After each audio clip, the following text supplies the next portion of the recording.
والصلاة والسلام على أشرف المرسلين.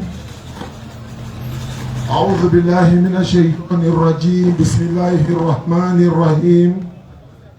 ربي اشرح لي صدري ويسر لي أمري واحلل عقدة من لساني يفقهوا قولي.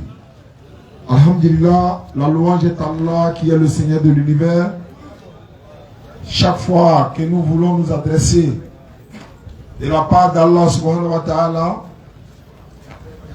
à toute une communauté, à des invités, dans une conférence ou autre, nos cheikhs, nos dévanciers nous ont conseillé de faire la doua de Moussa alayhi salam dans la sourate 20, versets 25 à 28. Moussa alayhi salam, lorsque Allah l'envoie vers Pharaon, il dit: oh mon Seigneur, ouvre ma poitrine, dénoue un nœud à ma langue.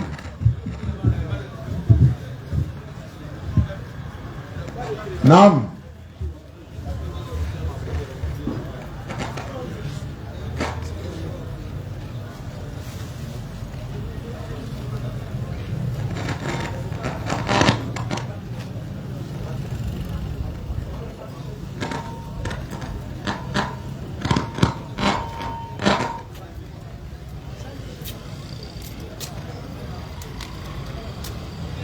Nam. Alhamdulillah. Enfin qu'ils entendent la parole. La paix et la miséricorde d'Allah soient sur ceux qui sont là.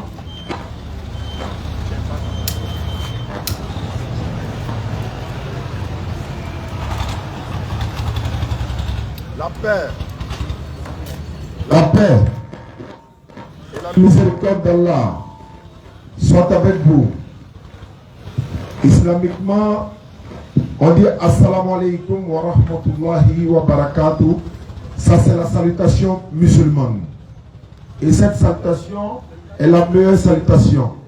Parce qu'il n'y a pas la nuit dedans, il n'y a pas le jour, il n'y a pas matin, il n'y a pas après-midi. Elle signifie simplement la paix d'Allah soit avec vous.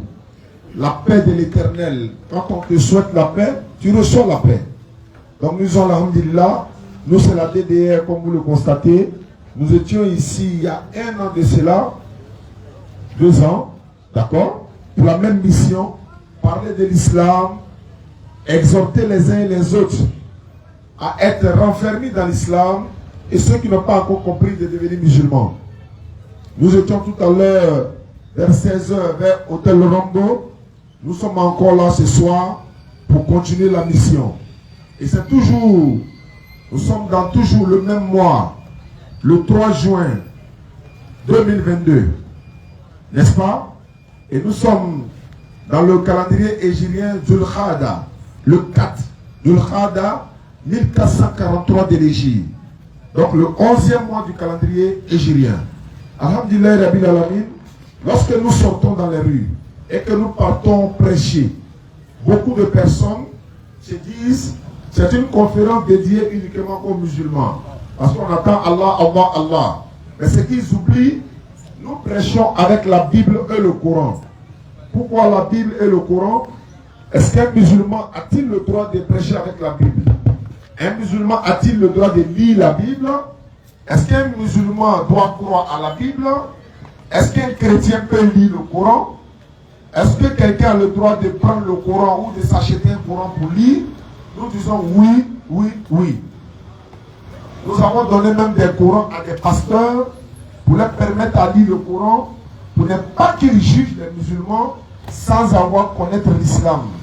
Nous ne pouvons pas aujourd'hui juger toute une communauté par le comportement d'un seul individu. Si un jeune musulman se comporte mal là, ce n'est pas l'islam qui lui recommande cela. Ce n'est pas les musulmans qui se comportent mal, mais c'est cette personne qui se comporte mal et ça n'engage que lui.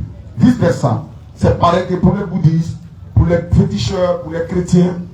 Mais nous nous disons islamiquement, nous sommes venus parler d'une religion. D'une seule religion. Et la seule que l'Éternel Dieu a donnée, selon la Bible et le Coran, c'est la soumission à sa volonté. Exactement. Que nous voulons traduire par islam. L'islam, c'est la religion de tous les prophètes. Exactement. Commencez par Adam alayhi salam, première créature humaine de l'Éternel. La Bible dit dans 2 Timothée, 1 Timothée 2, 13, Adam a été formé le premier et puis Ève ensuite. Donc, Adam alayhi salam, il n'a pas pratiqué notre religion si ce n'est que la soumission à la volonté de l'Éternel. Il était musulman.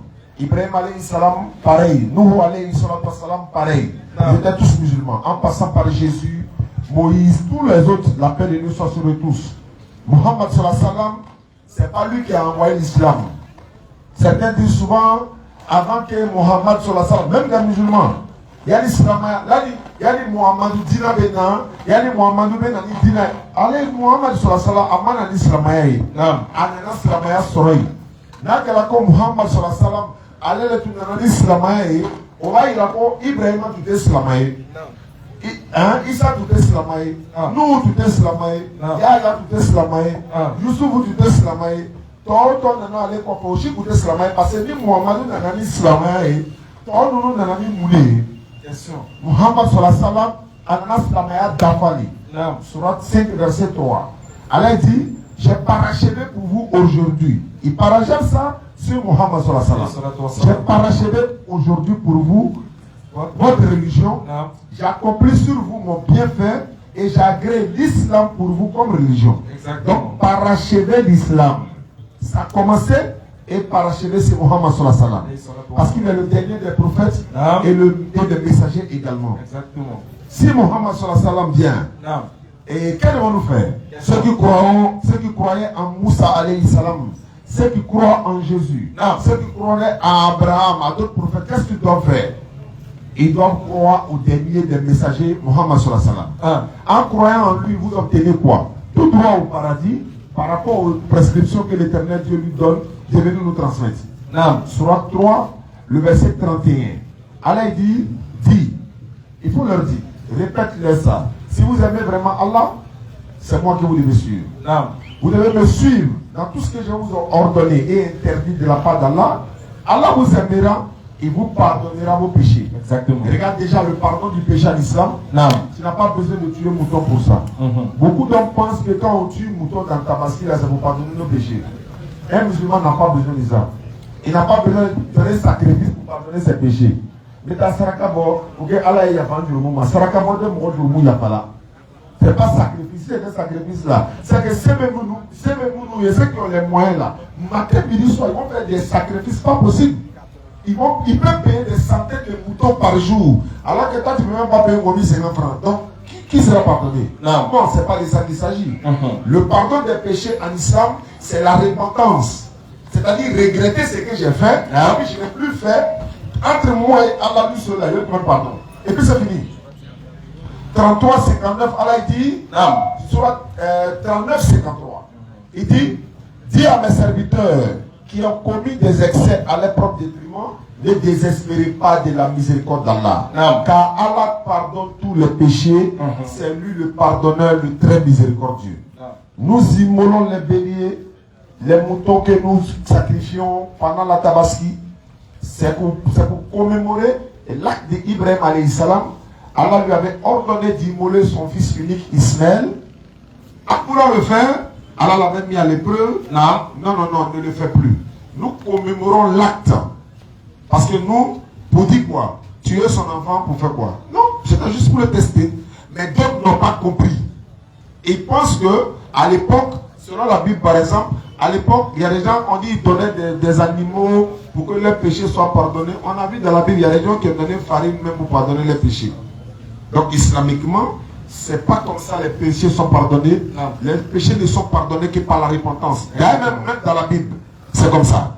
Et chers frères et sœurs, musulmans et non musulmans, devenez musulmans avant qu'il ne soit trop tard.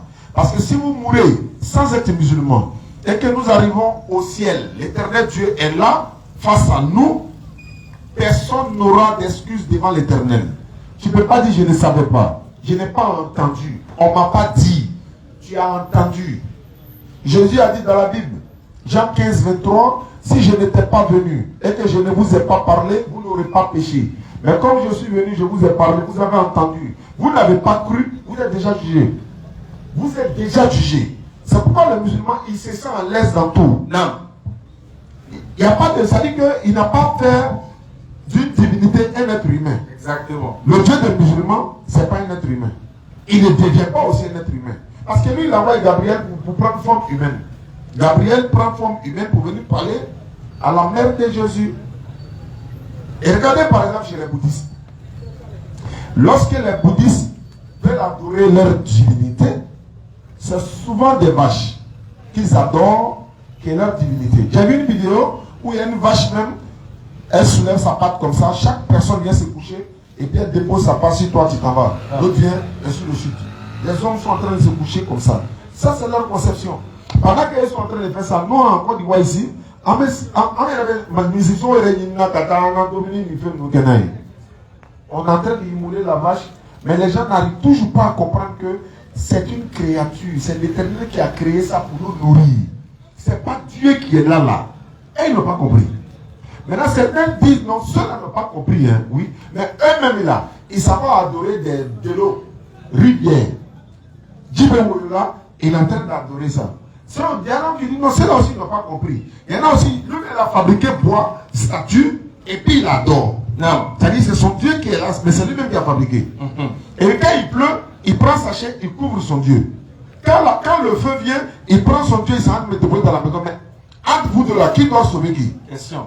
Il y en a qui disent non, tous ceux-là n'ont rien compris. Nous-mêmes là, c'est l'homme même, nous on s'en a adoré.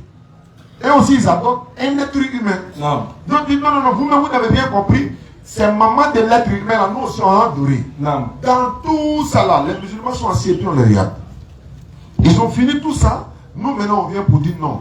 Tout ce que vous adorez là n'a rien à voir avec le vrai créateur des cieux de la terre. Exactement. Parce que le créateur des cieux de la terre, il est invisible. Non. Il n'a pas de couleur. Il n'a pas de forme. Non. Tu ne peux même pas l'imaginer.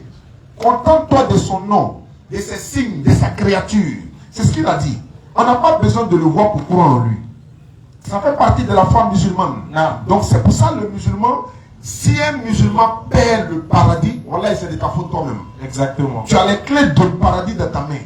Mais tu laisses ça pour dire non, l'islam est trop difficile. Oui, c'est normal. Tout ce qui est bon là, c'est difficile. Tout ce qui est important, logique, normal là, c'est aussi difficile. Exactement. Donc pourtant, nous pratiquons l'islam matin, midi, soir, on n'est pas mort. C'est pas ça qui va nous tuer. Mais le plus important, quand on mourra là, on ira au ciel, on trouvera qui? Question. La Bible en a répondu. Luc chapitre 22, versets 68 à 70, on dit Jésus sera assis à la droite de la majesté de Dieu. Il est déjà éliminé. Dieu ne peut pas être assis à la droite de Dieu. Nous disons Alhamdulillah Rabbil Alamin. Le Coran a expliqué que Jésus-Christ, tous les prophètes passeront devant le tribunal de Dieu pour rendre compte. Alors il dit, nous allons interroger ceux vers qui fut envoyé les messagers et nous allons interroger les messagers eux-mêmes. Exactement. Pour leur dire quoi? Est-ce que vous avez transmis le message? Oui, on a transmis. Non. Mais certains se plaignent pour dire on n'a pas entendu et tout ça. Les preuves vont sortir. Exactement. Sourate 24, verset 24. Ce jour-là, leurs langues témoigneront, leurs mains vont témoigner, les pattes, les pieds, tes parties même que tu n'imagines pas vont parler pour défendre. Exactement. Pour dire non, on a entendu. Et c'est nous qui avons refusé. Non. Satan se désengage. Il n'a rien à voir. Mais lui, il connaît son sort. Exactement. Mais nous qui le suivons, ou bien ceux qui vont le suivre, c'est ceux-là qui seront dans le regret. C'est pourquoi nous faisons les rappels, exhorter les gens. On peut commettre des péchés, on peut commettre des erreurs. Mais je ne vais pas me repentir, je vais mourir dans l'erreur là. C'est ça le plus grand péché. Allah dit dans le Coran, là, Sourate 4, verset 18, l'absolution n'est point destinée à ceux qui commettent des mauvaises actions.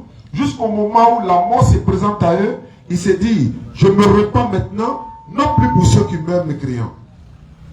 Tu as eu le temps de te repentir, tu es jeune. Le vieux, on peut le comprendre pourquoi. Il est déjà âgé, il est consacré à la mosquée, il est en train de faire son adoration. Il pense quand je vais mourir, comment mes enfants seront. Quand je vais mourir, quel sera mon sort au jour du jugement dernier. Quand je vais mourir, voilà, ça lui pense. Mais toi, tu es jeune aujourd'hui. Toi, tu es en train de sciencer déjà le jour des 31, comment j'ai fait pour avoir aller boire mes bières, comment j'ai fait ceci, cela, et tu n'as pas d'argent, vous partez tomber sur les gens, arracher les motos, vous agressez les gens, et vous faites partie des familles musulmanes. Vous êtes musulmans, et vous ne vous dites même pas que, est-ce que étant musulman, c'est que je fais la même, c'est bon. Parce que si tu es musulman, tu sais très bien que tu vas mourir. Tu sais très bien que Allah va te ressusciter. Et tu sais très bien que tu vas aller rendre compte de ce que tu as fait. Maintenant, tu n'es pas encore mort. Tu te repentis. Et puis tu te repens. Il te pardonne. C'est-à-dire tu reviens vers Allah, c'est seulement. En toi seul, Allah, ou pas aller chez Kramotier, ni rien. Non. Il ne peut rien faire pour toi. Fais ta prière. Dis à Allah. Il ne va pas te répondre, oui, il t'écoute. Il t'écoute. Non, c'est pas comme ça. Allah, il le tient, il entend. Je regrette ce que j'ai fait. Voilà, je ne vais plus le faire. Et puis il t'observe. Voici, tu vas le faire ou pas. Tu ne peux pas le blaguer. Si tu ne le refais pas, alhamdulillah, tu as beaucoup de chances pour obtenir le paradis. Non. Le paradis ne se gagne pas par exemple, matin ici, tous mes parents sont musulmans, et puis bon, ça s'arrête là. Et puis bon, ça s'arrête là. Ni Kamike, Ibo Bragi le seront. Ni Mamike, ton papa va mourir, maman va mourir là. Qui a malheur, personne ne peut intercéder pour toi. Ce sont tes bonnes actions. Allah dit, celui qui fait un bien, ce fils du poids d'un homme, il le verra. Non. Si tu fais un mal, tu le verras. Exactement. Je termine par la sourate 6, verset 160. Allah dit, quiconque viendra avec un bien, il aura 10 fois autant. Celui qui vient avec un mal, il sera rétribué que par son équivalent. Non. Et on ne leur fera aucune injustice. L'islam te dit, si tu fais un bien, tu es prêté 10. Tu fais un mal, tu as 1. Mais il y en a qui ont vu tout ça là. Lui, il a quitté l'islam même complètement pour aller dans d'autres religions parce que là-bas, on ne lui interdit rien. Non. On lui se sent à l'aise là-bas. Allah nous donne la bonne compréhension. Amen. Nous sommes à Toumoudi ce soir. Alhamdulillah. Nous remercions tous ceux qui ont fait le déplacement. Nous demandons à chacun de vous de s'inscrire pour poser les différentes questions que vous voulez. Et ici, alhamdulillah, comme on est déjà présent, on remercie tous ceux qui ont fait le déplacement et on essaie pour ceux qui nous prennent pour la première fois, qui ne savent pas de quoi il s'agit. Il s'agit bien évidemment des musulmans qui ont décidé de sortir dans les rues et de prêcher le message du salut. Pour vous informer, pour vous avertir qu'en dehors de l'islam, il n'y a point de religion, il n'y a pas de religion qui est capable de pouvoir guider l'être humain. Parce que tous les prophètes qui sont venus, tous les prophètes qui ont passé, tous ceux qui sont venus de la part de Dieu ont prêché un même et unique message. Mais aujourd'hui, pourquoi on parle de Dieu? Pourquoi ce soir, nous sommes réunis ici pour parler de Dieu? Nous sommes réunis ici pour parler de Dieu parce que c'est ce qui est primordial. C'est ce qui est important. C'est vrai, nous vivons dans le monde et le monde a ses réalités. Mais la meilleure des réalités, c'est d'abord de savoir que celui-là même qui nous a offert cette réalité-là est lui-même aussi une réalité. C'est-à-dire qu'il faut connaître que Dieu est derrière la réalité et qu'il nous a donné un monde dans lequel nous vivons qui est une réalité. Et quand on a la réalité dans sa réalité, on se souvient de celui-là même qui nous a donné la réalité. Alors, il est important pour vous qui nous écoutez pour la première fois de savoir que nous sortons aujourd'hui parce que les gens avaient des difficultés pour pouvoir aller à la mosquée pour entendre le message de l'islam. Mais aujourd'hui, la mosquée s'est détachée. La mosquée s'est déportée vers vous. La mosquée maintenant est rentrée dans la rue.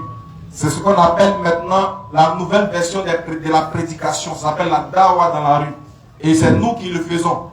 Nous venons dans les rues et ruelles, dans les villes, Abidjan et peu partout, pour parler de Dieu, pour donner le message que Dieu dit au travers des Écritures saintes. Alors pour ceux qui ne savent pas, je tenais à vous informer ce soir qu'il y a un seul Dieu qui vous a créé.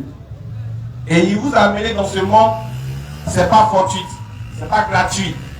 Il vous a amené dans ce monde pour un but bien précis. Et il nous dit dans le Coran que lui, il a créé les djinns, c'est-à-dire les esprits invisibles, ainsi que les humains, rien que pour l'adorer. C'est-à-dire quoi? L'humain a été créé et a été mis sur cette terre dans le seul but unique de vouer un culte exclusif à celui-là même qui lui a donné le souffle de vie. Alors, ce soir, nous tenons à vous rappeler ceci. Pour ceux qui ne savent pas, le seul Dieu qu'on doit adorer, pour ceux qui ne savent pas c'est qui, Je tenais à vous informer que le seul Dieu qu'on doit adorer, il s'appelle Allah subhanahu wa ta'ala. Et celui qui n'adore un autre Dieu, qui n'est pas Allah, adore un faux Dieu. C'est-à-dire, peu importe la beauté de ton adoration, peu importe l'éloquence de ton adoration, peu importe la sincérité en soi dans la pratique de ton adoration, peu importe les miracles, les bonnes choses, les adorations, les cultes que tu voues à une autre divinité, tant que la divinité là, c'est pas Allah, créateur des cieux et de la terre, sache que ton adoration est vaine et non avenue.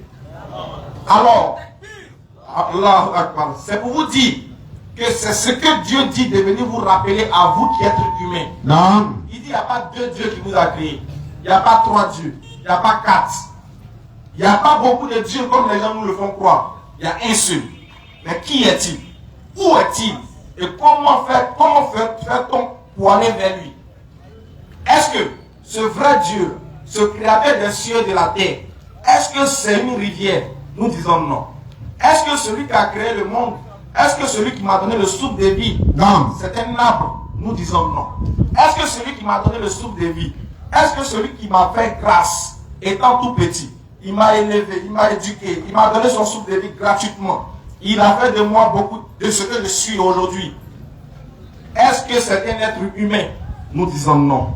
Est-ce qu'il a un visage? Nous disons non. Est-ce qu'on peut le représenter? Est-ce qu'on peut le matérialiser? Est-ce qu'on peut le circonscrire? Est-ce qu'on peut avoir une valeur équivalente de ce qu'on pense de lui? Nous disons attention. Non. Le créateur des cieux et de la terre, il dépasse tout ce qu'on peut imaginer. On ne cesse de répéter la même chose pour que ceux qui n'ont jamais entendu entendre pour la première fois. Pour vous dire, attention, le Dieu qu'on doit adorer pour être sauvé, il n'est pas un être humain. Il n'est pas une femme. Il n'est pas un animal. Est-ce moi qui le dis? Est-ce que ça vient de ma tête? Ça ne vient pas de ma tête. Ce n'est pas moi qui le dis. C'est les Écritures qui parlent. Mais comme vous n'avez pas accès à ces Écritures, comme vous ne connaissez pas tout, alors les Écritures même viennent à vous. Et nous faisons l'effort de vous montrer ce qui est écrit dans vos livres et dans nos livres. Qu'est-ce que Dieu dit? Alors on va commencer dans vos livres. On va commencer pour ceux qui n'ont pas connu la vraie valeur de Dieu. Pour ceux qui ne connaissent pas Dieu. Parce que Dieu dit, mon peuple périt faute de connaissance. Parce qu'il ne me connaît pas. Les gens pensent qu'ils connaissent Dieu. Les gens pensent qu'ils adorent le vrai Dieu. Or, ils sont en train d'adorer le diable.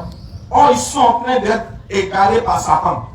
Parce que dans l'adoration de Satan, lorsque Satan même est en train de t'égarer, il te fait ça propre tellement que tu penses qu'il est dans la vérité. Mais alors, il faut que quelqu'un soit là pour t'interpeller sur quelque chose. Ce soir, seuls les intelligents, je dis bien, seuls ceux qui ont la faculté de discerner, ceux à qui Dieu va faire grâce, c'est eux seulement qui vont comprendre ce que je suis en train de dire. C'est-à-dire, si on a fini de parler ce soir, et quelqu'un n'est pas musulman, quelqu'un qui n'était pas musulman, qui va écouter ce qu'on va dire, et il ne va pas se convertir, c'est que Dieu n'a pas pitié de toi. Vous avez entendu? Si tu n'es pas musulman, ce que je vais dire ce soir, si ça n'a pas fait quelque chose, si ça t'a rien fait, et puis tu es parti à la maison comme ça, c'est que Dieu n'a pas pitié de toi.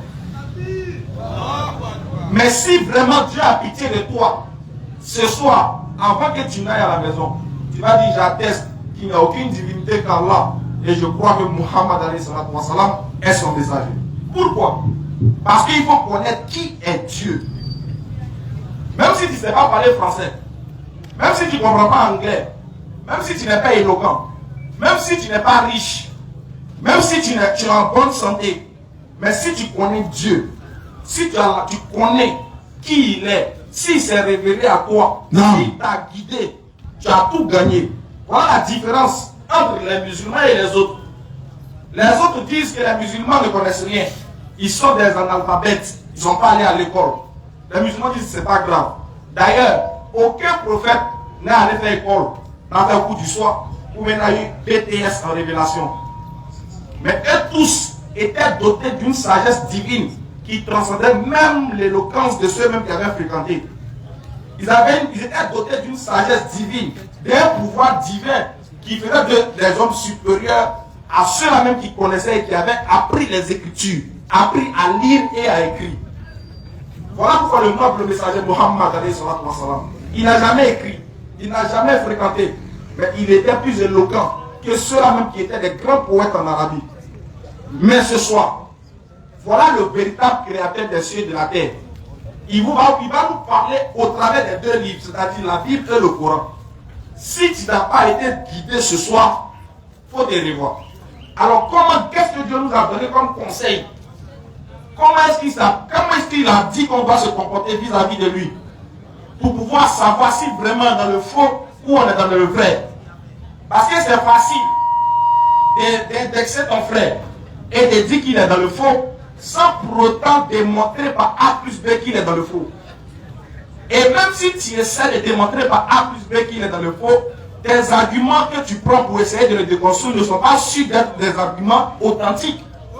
Donc, pour avoir l'authenticité, pour pouvoir porter fort, pour pouvoir être garant de tes arguments, il faut que tes arguments sortent de la bouche de celui qui a parlé à ta place, de celui qui t'a créé, de celui qui n'est pas l'auteur de votre, plutôt de celui qui est l'auteur de tout ce qui est comme circonstance.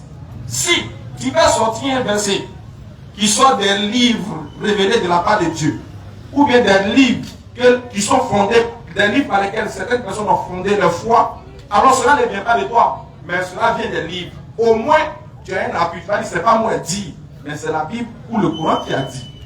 Alors, qui est Dieu? Qu'est-ce qu'on doit savoir de lui? Qu'est-ce qu'il nous a dit? On va d'abord prendre Deutéronome chapitre 4, à partir du verset 14 et suite. Qu'est-ce que Dieu a dit?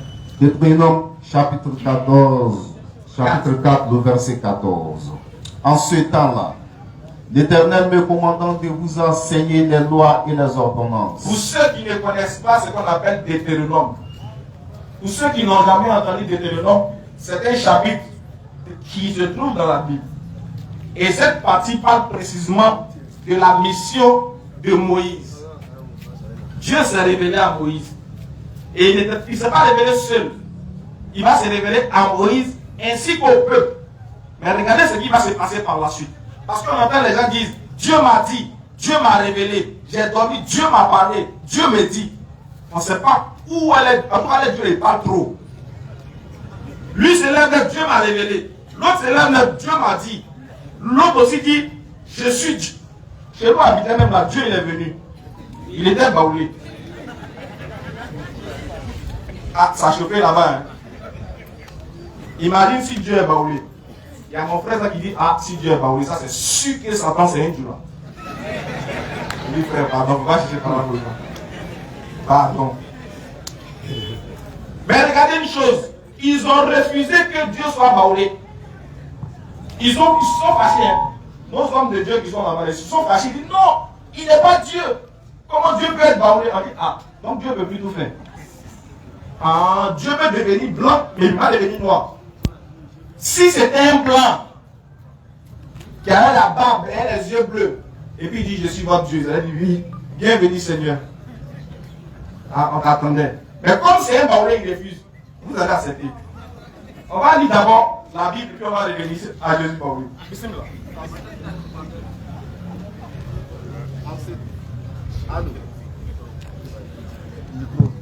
Allô. En ce temps-là, Oui. l'Éternel me commanda de vous enseigner les lois et les ordonnances. Moïse dit, en ce temps-là, l'Éternel m'ordonna de vous enseigner ses lois et ses commandements. Vas-y frère. Afin que vous les mettiez en pratique Il dit, c'est afin que vous mettez ces commandements en pratique. Continue la lecture. dans le pays que vous allez prendre possession. Vas-y. Puisque vous n'avez vu aucune figure le jour où l'Éternel vous parla du milieu du feu. Attention. Dieu a parlé du milieu du feu devant le peuple d'Israël. Mais Moïse vient après et puis il a dit, faites attention. Vu que Dieu vous a parlé du milieu du feu, vous vous rappelez le jour où Dieu vous a parlé du milieu du feu là? Non. Attention, moi je vous connais. Voilà ce que Dieu m'a dit de vous dire. Continue. Veillez attentivement sur vos âmes. Il dit, je vous connais. Parce que vous avez vu, Dieu a parlé du milieu du feu. Alors veillez attentivement à vos âmes. Alors c'est pour ça que nous sommes là ce soir. Pour sauver vos âmes. Pour que vos âmes soient sauvées. Parce que le salut de ton âme se résume, ou bien réside dans la compréhension de ce qui va être dit ce soir. C'est là-bas que tu vas comprendre si tu dois être sauvé ou pas. Dieu dit veillez attentivement à vos âmes. Pourquoi? De peur que vous ne les corrompiez. De peur que votre âme soit corrompue. C'est-à-dire quoi? Votre âme sera corrompue lorsque vous n'avez pas compris le fait que Dieu a parlé du milieu du feu, mais il y a quelque chose que Dieu est en train de nous préciser. Qu'est-ce que Dieu est en train de nous dire? Et que vous ne vous fassiez une image taillée. Dieu dit. Non.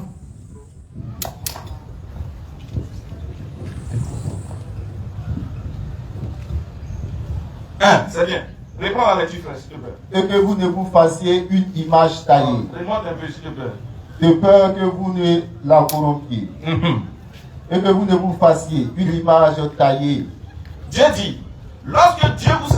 Moïse dit plutôt au peuple, lorsque Dieu vous a parlé du milieu du feu, vous n'avez vu aucun signe, aucun visage. Mais veillez à votre âme, veillez attentivement à votre âme, de peur que votre âme ne se corrompe. Alors qu'est-ce que Dieu dit par la suite? Et que vous ne vous fassiez une image taillée.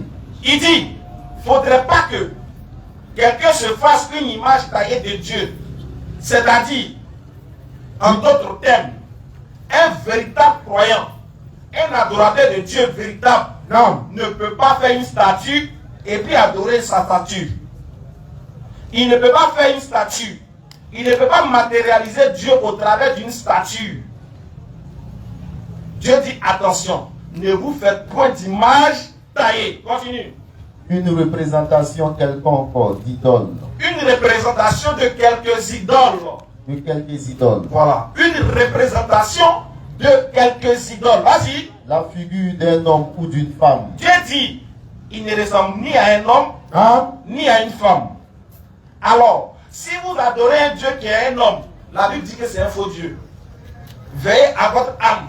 Sinon, si vous mourrez dans l'adoration d'un homme, vous partez en enfer. La figure d'un animal qui soit sur la terre. Non. De peur que vous ne vous corrompiez. Dieu dit, de peur que vous ne vous corrompiez, vas-y. Et que vous ne vous fassiez une image taillée. Et que vous ne vous fassiez d'une image taillée. Une représentation quelconque. De quelques idoles. De quelques idoles. La figure d'un homme ou d'une femme. La figure d'un homme ou d'une femme. La figure d'un animal qui soit sur la terre. La figure d'un animal qui soit sur la terre. La figure d'un oiseau qui vole. Ou la figure d'un oiseau qui vole dans les cieux. C'est-à-dire, Dieu ne ressemble à rien de tout ce qu'on peut on l'a cité. Non. Il n'est pas un homme, il n'est pas une femme. Alors, asseyez-vous et puis réfléchissez. C'est où on adore Dieu sous forme humaine. Qui, sur la terre ici, dit que Dieu est venu sous forme humaine et qu'il doit l'adorer. Alors que Dieu dit qu'il ne ressemble pas à un homme. Il n'a pas la figure d'un homme ni d'une femme. Parce qu'avoir une figure d'une femme serait discriminer les hommes. Avoir aussi la figure d'un homme, ça serait mettre à part les femmes. Dieu n'est pas un homme ni une femme. Et le véritable créateur des cieux et de la terre, il vous précise qu'il n'a pas de visage. Dieu n'a pas de visage. Vous qui avez accroché photo de Dieu chez vous là, commencez à enlever, il n'a pas de visage. Qui était le photographe en ce temps? Vous n'avez pas vu le visage de Satan, mais pour Dieu, vous avez tiré photo de ça, vous avez mis dans la maison. Allez-y, enlevez. Dieu dit, il n'a pas le visage, il n'a pas le visage d'un homme. Il n'a pas la couleur de peau. Il n'a pas aussi de nationalité.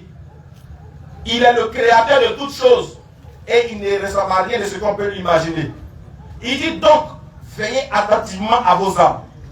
Voilà pourquoi il nous a prévenus dans le Coran. Le chapitre 59 du Coran, qu'on va lire rapidement. Qu'est-ce que Dieu nous prévient là-bas? Qu'est-ce que Dieu nous dit? Rapidement, frère. Oh, vous qui avez cru. Dieu dit, oh, vous qui avez cru. Craignez Allah. Craignez Allah. Que chaque âme voit bien ce qu'elle a avancé pour demain. Faut pas ton âme là. Faut craindre Dieu à cause de ton âme. Parce que chaque fois que ton âme va faire quelque chose, ton âme va témoigner, va venir rendre compte de la chose qu'elle aura commise sur terre. Donc Dieu dit, veille attentivement à ton âme dans la Bible. Dans le Coran, Dieu dit, attention, oh vous qui avez cru. Vas-y. Oh, vous qui avez cru. Oh vous qui avez cru. Craignez Allah. Craignez Allah. Que chaque âme voit bien ce qu'elle a avancé pour demain. Que chaque âme voit bien ce qu'elle aura avancé pour demain. Et craignez Allah. Et puis ensuite, ayez peur de votre Créateur. Car Allah est parfaitement connaisseur de ce que vous faites. Il dit, il connaît tout ce que vous faites, en cachette comme en public. Frère, Dieu dit, il connaît tout ce que tu fais. Ça ne te fait pas peur. Quand nous tous ensemble à la maison, et puis toi, ceux qui rentrent dans la douche, il dit, te voit. Quand toi, ceux qui te cachent, tu dis que tu es le véritable, tu adores le véritable Dieu. Tu vas à la mosquée la nuit. Et puis après, tu es dans un couloir noir en train d'adorer le condron. Dieu dit, te voit. Il dit que chaque âme voit bien ce qu'elle aura posé. Quand derrière, tu finis de dire Allahu Akbar, et puis en bas de ton lit, il y a un canari qui est caché là-bas. Là. Il dit, il te voit. Quand il dit tu adores Dieu, non. Et puis il y a des gris-gris sur toi qui te protègent contre accident, il dit, il te voit. Quand il dit tu adores Allah, et puis tu as les bagues de protection, tu as les médicaments contre les femmes. Tu as mis beaucoup de non-sidis en bas de ta table pour avoir beaucoup de clients. Dieu dit, il te voit. Vas-y, frère. Et ne soyez pas comme ceux qui ont oublié Allah. Il dit, ne soyez pas comme ceux qui ont oublié Allah. Allah leur a fait alors oublier leurs propres personnes. C'est comme ça que Allah lui-même, il les a fait oublier leurs propres personnes. Continue la lecture. Ce sont les pervers. Et puis Dieu dit que ce sont des pervers. Ils ne seront pas égaux les gens du feu. Il dit, ne seront pas égaux les gens du feu. Et les gens du paradis. Ainsi que ceux qui seront au paradis. Les gens du paradis sont eux les gagnants. Il dit, les gens du paradis là sont eux les gagnants parce qu'ils auront mérité de ce qu'ils auront posé comme action. Ils auront déjà compris qu'en réalité le seul fait de connaître mon Créateur déjà me conduit directement au paradis. Alors ces personnes-là qui vont lutter pour ne pas que les âmes soient corrompues seront les gagnants. Continue la lecture. Si nous avions fait descendre ce Coran sur une montagne. Voilà pourquoi Allah dit, hey, ce que je vous dis sont les paroles importantes. Si on avait fait descendre le Coran sur une montagne là, tu l'auras vu s'humilier. tu allais voir que la montagne même allait s'humilier. Et se fendre par crainte Et d'Allah. la montagne allait se fendre par peur, par crainte, par humilité de son Seigneur. Vas-y. Et ces paraboles, nous les citons. Allah dit, mais malgré ça, je cite ces paraboles. Je donne ces versets-là, mais il y a des gens qui font semblant de ne pas comprendre. Afin qu'ils réfléchissent. Continue mon frère. C'est lui Allah. C'est lui Allah. Nulle divinité autre que lui. Voici le Dieu des musulmans. Il se présente à vous pour que vous le connaissiez. Il dit, c'est lui Allah. Nulle divinité autre que lui. Vas-y frère. Le connaisseur de l'invisible. Il dit, il est le connaisseur de l'invisible. Tout comme du visible. Ainsi que du visible. C'est lui. C'est lui. Le tout miséricordieux. Il dit, il est le tout miséricordieux. Le très miséricordieux. Et en même temps, il est le très miséricordieux. C'est lui. C'est lui Allah. Allah. Allah. Nulle divinité que Il lui. n'y a pas un autre Dieu à part lui. Le souverain. Il est le souverain. Le pur. Il est le pur. L'apaisant. L'apaisant. Le rassurant. Il est le rassurant. Le prédominant. Il est le prédominant. Le tout puissant. Il est le tout puissant. Le contraignant. Et il est aussi le contraignant. L'orgueilleux. En plus de ça, il est l'orgueilleux parce qu'il ne partage pas sa gloire avec qui que ce soit. Vas-y. Gloire à Allah. Il dit gloire à lui-même, Allah. Il transcende ce qui Il lui associe. transcende tout ce qu'on peut lui associer. Il dépasse tout ce qu'on peut lui imaginer. Il n'est pas ce que notre tête conçoit. Continue. C'est lui Allah. C'est lui, Allah. Le créateur. Il est le créateur et non la créature. C'est lui Vas-y. qui donne un commencement à toute chose. Il donne un commencement à toute chose. C'est lui qui a donné le commencement à cette vie. C'est lui qui a commencé la terre, la création de la terre, ainsi que du ciel. C'est lui qui a commencé la création des hommes, ainsi que la création de Moïse, ainsi que la création d'Abraham. C'est lui qui a donné le commencement à la création de Jésus-Christ. Et c'est lui qui a donné le commencement à la création du prophète Mohammed. Mais lui, il n'a pas de commencement parce qu'il est le commencement par excellence et par essence. Continue mon C'est frère. lui Allah. C'est lui Allah. Le créateur. Il est le créateur. Celui qui donne un commencement à Il toute donne chose. commencement à toute chose, Le frère. formateur. Il est aussi celui qui est le formateur. Il a tout formé, bien harmonié, et puis il a donné gratuitement à l'homme. Vas-y. À lui le plus beau nom. Il dit qu'il a les plus beaux noms. Tout ce qui est dans les cieux et sur la Tout terre ce qui est dans les cieux et sur la terre le glorifie. le glorifie. Et c'est lui le puissant. Et c'est lui encore, il est le puissant. Le sage. Et en plus, il est le sage. Attaque Bible. Voici le Dieu des musulmans. Si ton Dieu ne remplit pas ses critères, si ton Dieu n'est pas dedans, si ton Dieu est venu il est venu sur la terre puis il est mort 3 jours, c'est un faux Dieu. faut quitter l'adoration, ça va. Viens, deviens musulman vite, avant que la mort ne frappe à ta porte. Sinon, c'est l'enfer sans embouteillage. Alors, nous donnons la possibilité à ceux qui ont écouté, qui ne sont pas d'accord, de venir poser des questions. De venir montrer que le Dieu que les musulmans adorent n'est pas le véritable. Et qu'on doit donner notre vie à quelqu'un d'autre. Ça pourra nous aider aussi. Peut-être qu'on est dans le faux, on ne sait pas. Mais jusqu'à preuve du contraire, nous jurons par celui qui détient notre âme, qui est le créateur des cieux et de la terre. Non. Aucune religion, aucun homme, aucune science ne pourra être supérieure à la science de l'islam. Nous mettons quiconque au défi, à Toumoudi et partout en Côte d'Ivoire et hors de la Côte d'Ivoire, de nous présenter une religion qui peut guider un individu de la droiture, qui peut faire sortir l'homme des ténèbres à la lumière et lui garantir le salut à part l'islam. Ça n'existe pas. C'est nous, on a parlé, puis on est là, on est serré, on attend. Il n'y a pas son homme et il n'en aura pas. Même après notre mort, des gens vont se lever encore pour témoigner de la véracité de l'islam. Et aucun être humain ne pourra les confondre s'ils sont vraiment dans la sincérité d'Allah. Sauf si Allah décide de les éprouver. Qu'Allah donne la bonne compréhension. Amen. Alors nous disons, chers frères musulmans, dormez tranquille. Vous êtes dans la vérité. Ils savent que vous êtes dans la vérité. Wallah, ils savent. Mais sur la terre ici, là, chacun est venu chercher son chacun. Pour le Dieu, chacun est prêt à tout. Ils savent que vous êtes dans la vérité. Mais le fait de pouvoir vous suivre dans la vérité est une chose difficile et lourde pour le cœur. Voilà pourquoi Allah dit, les mécréants désespèrent de vous envoyer quoi à la mécréance. Ils veulent vous voir mécréants comme eux, ils ont mécru. Wallahi, appelez qui que ce soit. Appelez, peu importe l'homme de Dieu, peu importe maman de, je ne sais pas, hein, peu importe l'homme qui connaît la science, peu importe l'homme de Dieu. Tu prends un musulman connaisseur de sa religion, il va l'amener à la soumission totale de la volonté d'Allah. Alors nous vous disons, ne mourrez pas, ne partez pas d'ici. Si vous ne voulez pas devenir musulman, ne mourrez pas. Si la mort vient à vous là, chassez-le. Dites qu'il n'est pas encore devenu musulman. Parce que Allah dit, au jour du jugement dernier, l'homme va regretter, il va dire quoi? Ah, si il savait qu'il allait être musulman. Il vous a dit, oh, il a déjà dit, non, tu as déjà entendu. Si tu refuses de croire, voilà mes mains. Même Moro au paradis, tu n'as pas gagné. Qu'Allah donne la bonne compréhension. Amen. Alors nous appelons ici tous ceux qui ne sont pas d'accord à venir poser des questions. Et ceux qui veulent aussi comprendre à venir poser des questions et qu'Allah fasse jaillir sa vérité. Sur ce, assalamu alaikum wa rahmatullah. Le scanner est ouvert. Nous sommes à Toumoudi. Voilà, et on va échanger rapidement avant qu'il ne soit trop tard le salut personnel. Bismillah. Salam alaikum wa rahmatullah. Salam. Nous avons appelé ici Sissé Daouda, monsieur Sissé Daouda.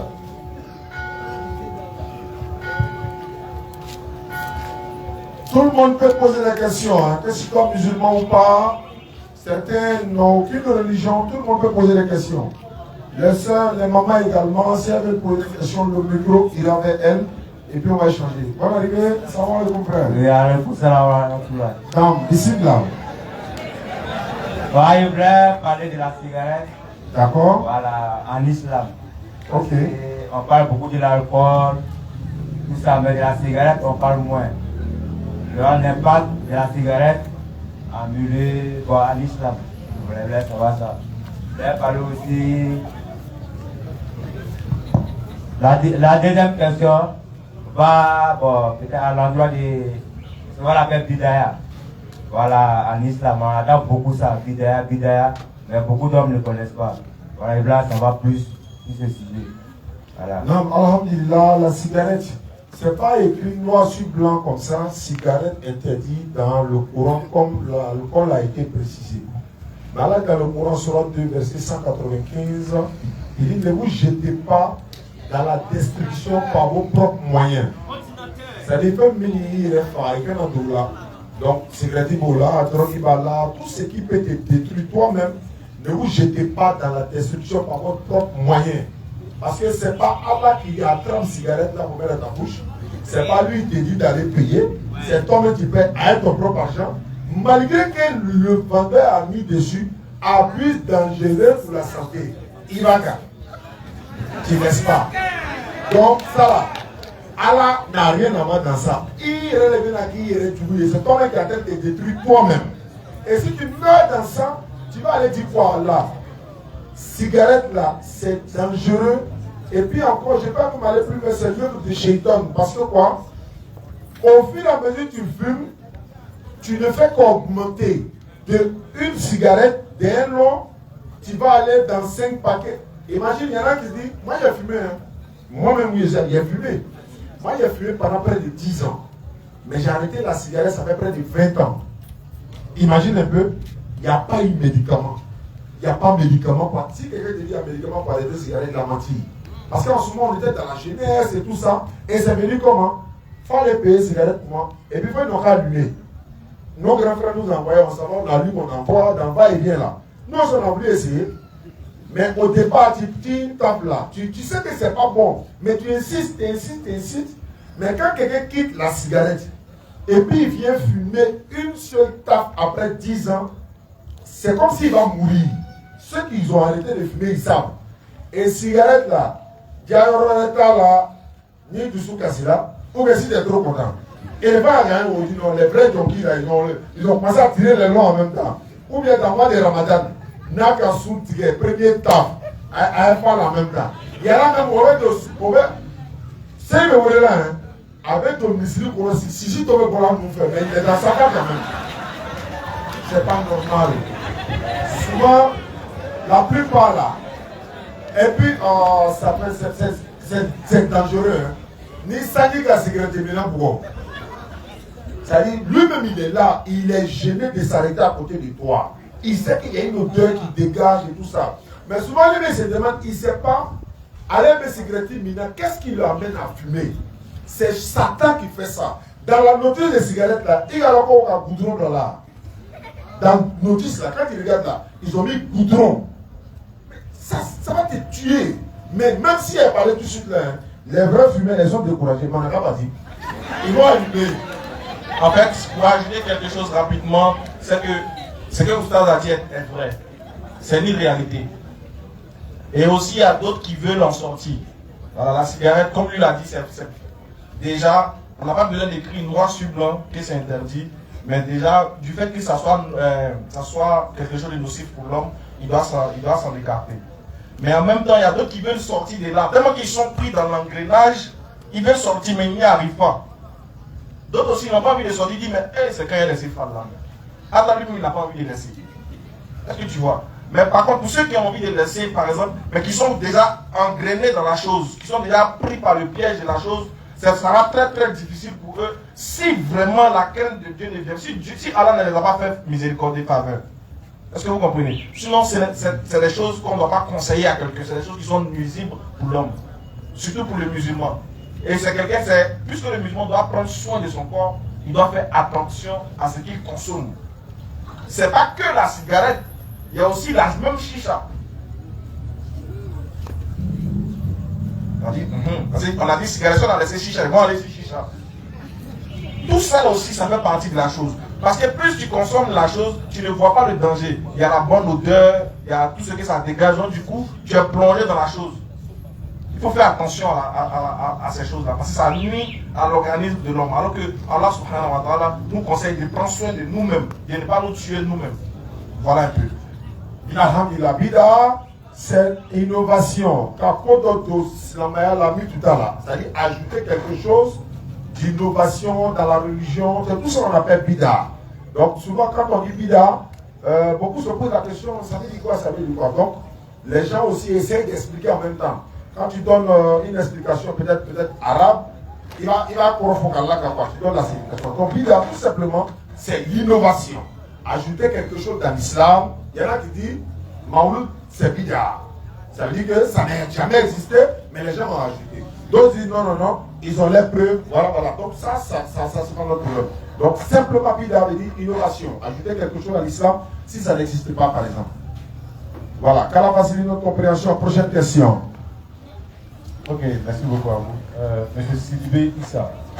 Issa Sidibé a demandé. Question-réponse, c'est la série. Hein. Vous avez toute l'occasion de poser toutes vos questions. Certains aussi veulent devenir musulmans.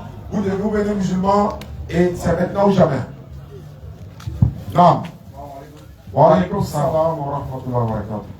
Question, c'est de savoir, dans les mosquées où il y a des tombes, est-ce que c'est mosquée? Approchez le micro comme ça. Les mosquées où il y a des tombes, est-ce qu'on peut prier dans ces mosquées? Il y a les mosquées où il y a les tombes. Allons savoir, les tombes se sont retrouvées là-bas comment? Il y a les mosquées qui ont été construites autour d'une tombe qui n'est pas dans la mosquée où on prie, mais dans la cour de la mosquée éloignée là-bas. J'en ai vu plusieurs. Moi, j'ai prié dans les mosquées, même dans mon village et tout ça. Maintenant, nous allons demander aux imams qui sont spécialisés dans la charia, est-ce que dans une mosquée où il y a une tombe, c'est vrai qu'on ne prie pas à la direction de la tombe peut être par exemple loin, mais ça est dans la cour de la mosquée et non dans le lieu de la prière. Il y a ça aussi. Je n'ai pas encore vu. On dit la tombe de Rasoul Sallam se trouve dans la cour de la mosquée à Madina. Mais ce n'est pas dans le lieu où on prie. Mais là-bas on prie. Mais comme c'est le prophète Sallam, à nous maintenant de nous approcher de nos imams qui connaissent la charia, parce que nous sommes dans un domaine de l'interreligion. On nous tape des lois, quoi. Question de poser au courant. On t'a domaine tenu, t'as domaine. Si tu arrives chez les imams, tu dis non, bon, par exemple, imam, bon, dans ce domaine-là, est-ce que la Bible et le Coran, c'est la même chose? L'imam va dire, ça, c'est pas mon domaine, il faut aller demander les DDR là. Donc, c'est comme Ahmed Trotrosso là. Ni dans la Bible, ni bon, on va pas qu'on en ait au période là, il t'a ni voilà ou bien. Bon, nous sommes dire, non, on peut le tout là où il fait, t'as comme nous fait. L'islam, c'est comme ça. Amen, Alhamdulillah. Ça va passer. Ah, vas-y, il n'y a pas de problème. Allons-y. On dirait tout le monde est nettoyé. Monsieur Ouattara. Monsieur Ouattara a demandé.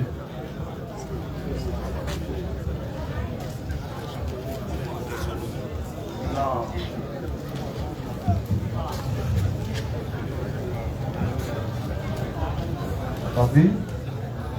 Alhamdulillah, pour ma question est la suivante. Au cours de l'allocution du Oustaz Dali, Dali a dit que les sacrifices ne pardonnent pas les péchés. Donc, j'aimerais savoir quelle est la différence entre sacrifice et puis zakat. Puisque dans les 5 piliers de l'islam, il a été dit que la zakat fait partie des 5 piliers de l'islam. Donc, au cours de l'allocution du Oustaz Dali, il a dit que les sacrifices ne pardonnent pas nos péchés. Donc, j'aimerais savoir le rôle premier même du sacrifice, c'est quoi? Maintenant, est-ce qu'il y a une différence entre la zakat et puis les sacrifices? Donc, c'était ça ma question. Alhamdulillah, je dirais oui. La zakat fait partie des 5 piliers de l'islam. Il y a 2 sortes de zakat. La zakat el-mal, la zakat el-fitr. Zakat el-fitr, c'est lors de Ramadan et tout ça. Zakat el-mal, ça c'est lorsque, une fois dans l'année. Mais ça c'est pour, je vais dire, éradiquer la pauvreté. C'est-à-dire, quelqu'un, Allah nous recommande, celui qui atteint un niveau, sa fortune atteint un niveau, dans chaque année lunaire, tu enlèves 2,5%. On va prendre par exemple 1 million, un exemple 1 million, 25 000 francs pour donner à un pauvre au fur et à mesure. Si chacun le faisait, par exemple, la pauvreté allait disparaître. Ça, c'est zakat, qui n'est pas un sacrifice pour aller pardonner péché. Moi, je parle de donner sacrifice pour pardonner péché. Moi, je n'ai pas encore vu ça d'ici là. Ce que je sais pour pardonner péché, c'est de te repartir à celui qui tu as péché contre lui pour que lui te pardonne péché. Est-ce que donner l'argent ou sacrifice à quelqu'un, on va essayer comme si c'était le cas, ceux qui ont les moyens là, c'est que du remonter d'accord l'eau là. Parce qu'ils ont tout l'argent du monde, ils peuvent t'offrir même, c'est-à-dire ils peuvent t'offrir tout ce que toi-même tu désires pour que ces péchés puissent pardonner. C'est de ça que moi il parle. Il n'y a pas de sacrifice donné à quelqu'un pour que toi tes péchés puissent pardonner. Mais quand on va faire et puis mettre ça pour que tu remontes, il n'y a pas. Ça c'est pas possible islamiquement. C'est ce que je suis en train de dire. Allah dit, nul pécheur ne portera le pardon d'autrui. Chacun sera responsable de ses péchés. Et c'est lui, Allah, qui pardonne les péchés si tu te répands sincèrement pour venir vers lui. Allah dit par exemple dans le Coran, Surah 5, verset 74. Ne vont-ils pas se repentir à Allah, demander son pardon, car Allah est pardonné et miséricordieux. Donc il aurait pu dire non, allez faire ça, pour que je puisse vous pardonner vos péchés. Donc, c'est ce que je suis en train de dire.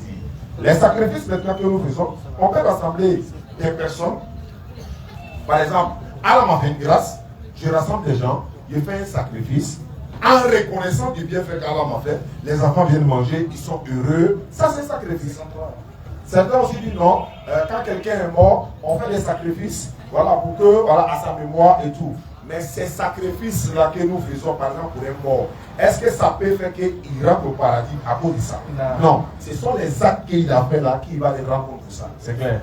Il pense que j'ai été clair. On a ajouté un verset du Coran parce que je sais qu'au moins vous êtes des oustas. Oui, bien sûr. Voilà. Si on cite au moins le Coran pour appuyer ce que Oustaz a dit, là au moins on remet toute la gloire à Allah. C'est Allah qui a dit. Alhamdulillah. Bismillah Oustaz. Surat 39. Ça c'est dans la surat Zumar. Allons-y. أعوذ بالله من الشيطان الرجيم قل يا عبادي الذين أسرفوا على أنفسهم. Allah dit plutôt dans la traduction française, il dit vous qui avez cru, vous dit à mes serviteurs, voilà, mes serviteurs, vous qui avez commis des excès, des péchés, des excès à votre propre détriment, vous avez commis des péchés qui vous ont vous-même attristé, des péchés qui sont tellement grands que vous vous posez la question, mais est-ce que ça là, Dieu peut me pardonner un jour? Maintenant, regarde ce qu'Allah dit. لا تقنطوا من رحمة الله Naam. إن الله يغفر الذنوب جميعا. Allah dit, revenez repentant sincère à Allah. Vous qui avez commis des excès à votre propre détriment, ne désespérez pas de la miséricorde d'Allah, car Allah pardonne tous les péchés. Est-ce que vous voyez? Continue la suite. إنه هو الغفور الرحيم. Car lui-même, il est le pardonneur, le tout miséricordieux. Est-ce que vous comprenez? Donc c'est dans la repentance qu'on obtient le pardon des péchés, et non dans les sacrifices qu'on obtient le pardon des péchés. Voilà un peu pour clôturer un peu ce que vous avez dit. Alors facilite. Au suivant. Monsieur Tao Ibrahim. Rapidement. Monsieur Tao Ibrahim.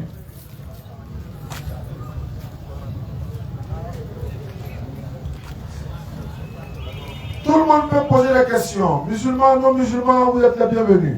Salam alaikum frère. Bismillah. Moi, c'est juste musulman. Allez-y. C'est en même temps un additif et en même temps je demande à ce qu'on puisse approfondir. On n'est pas en train de faire un tribunal pour quelqu'un. Quand il n'a qu'un amour, on n'a pas ce truc-là. Mais est-ce que, moi je suis le pasteur à Kumodi, est-ce que le fait que nous on ne donne pas l'exemple à travers ce que notre religion enseigne là, c'est pas ce qui fait qu'empêche les autres individus comme nous. Parce que moi je dis à des personnes, si moi je n'étais pas des individus musulmans, nettement là, au cas la main de la main à beauté il en a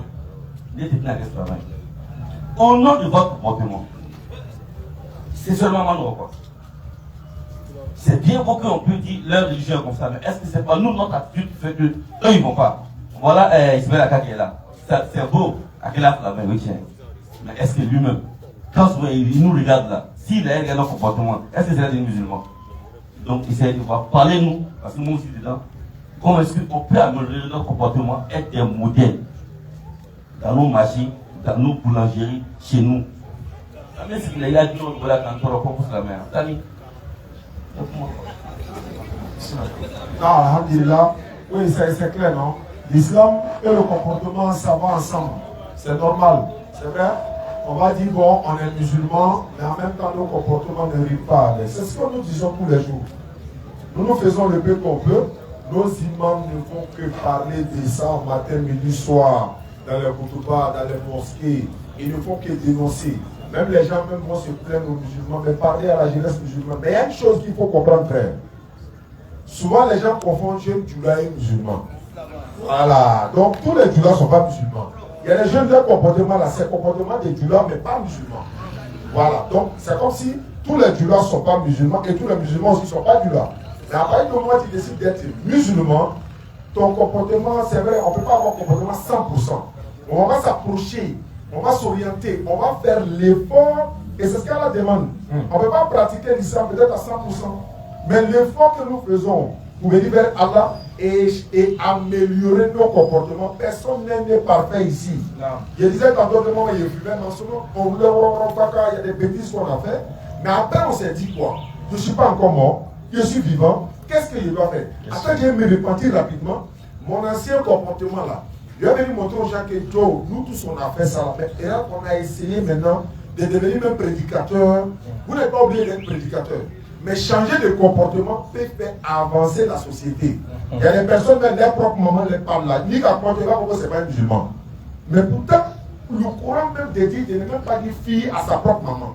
Et d'ailleurs, si toi tu n'as pas obéi à ta maman à la maison, ça dit que au dernier il y a la après tu es étonné, mais pourquoi tu es comme ça? Ça se passe à la base d'abord. La fondation est mal faite. Tout le reste, là, l'immeuble va se couler. Donc revenons à nous-mêmes. Ce qui est bien en islam, c'est qu'on n'est pas encore mort. Et ceux qui sont déjà morts dans ça, ils ont perdu. Ils sont morts, ils ont entendu, ils ne sont pas repartis. Tu es là ce soir, tu entends. On ira, nous on va partir, on va mourir, on va quitter tout maudit peut-être demain. Mais et toi, qu'est-ce que tu fais? Oui, c'est qu'ils ont dit, j'ai compris, tu vas me réformer. Et il y a aussi ceux qui veulent devenir musulmans. On ne regarde pas le comportement d'un individu pour se décourager d'une religion. Parce que tu ne rentres pas dans la religion à cause de X ou bien d'Y.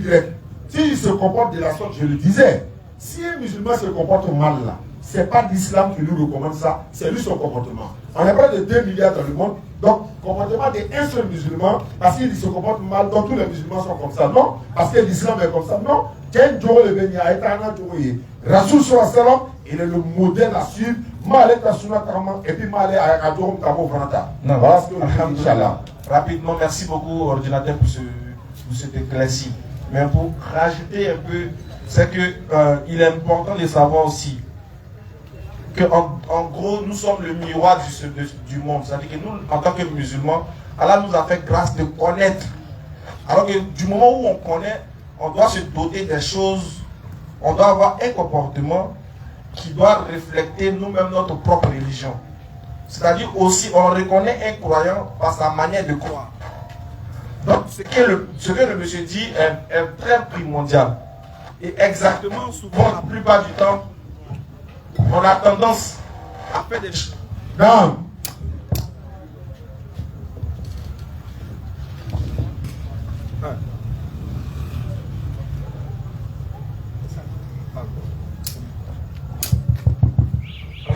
Donc je disais que on a tendance plutôt à pouvoir à copier sur les gens. On a tendance à regarder les gens pour pouvoir faire des choix.